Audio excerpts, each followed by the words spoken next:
I'm Dr. T and welcome to my office. So, continuing the discussion of functional groups, let's bring in the wonderful world of nitrogen. There are actually quite a few functional groups containing nitrogen. However, I am only going to touch on a couple.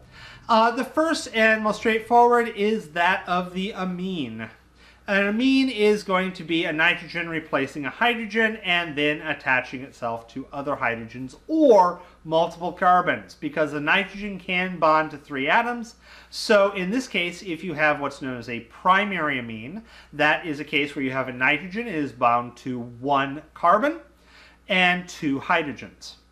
Potentially 3 hydrogens, because nitrogens do have that lone pair. They can accept an extra hydrogen, but assume a positive charge. Because they are able to accept a hydrogen, amines are bases.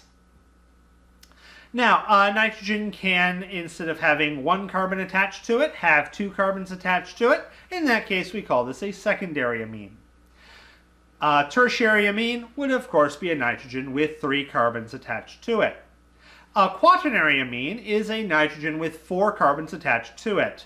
Because the lone pair is no longer a lone pair, quaternary amines are going to be permanently cations, instead of being cations only once they have accepted a proton. Quaternary amines obviously also cannot accept a proton because they don't have the lone pair to do so. They're already positively charged. Amines typically have the smell of fish or a typical unpleasantness to them. This primarily goes with the primary amine, and this adverse smell can be eliminated by the treatment of them with acid. This turns it into the amine salt once it has picked up that hydrogen, and those are nowhere near as volatile, and therefore if you can't smell it, you cannot distinguish its taste, because most of taste is actually smell. This is why we quite often put acid on fish, like tartar sauce, lemon juice, etc. It cuts the fishiness to it. Additionally, a lot of nitrogen-containing compounds, not just amines, are biologically active, and they also typically are bitter. As such, most humans have an innate dislike of bitter foods, although this can become an acquired taste. This is why most people do not like spinach, because spinach is alkaline. Treating the alkaline spinach with an acid will neutralize the base and therefore removing the bitter flavor, which is indicative of potentially toxic plants.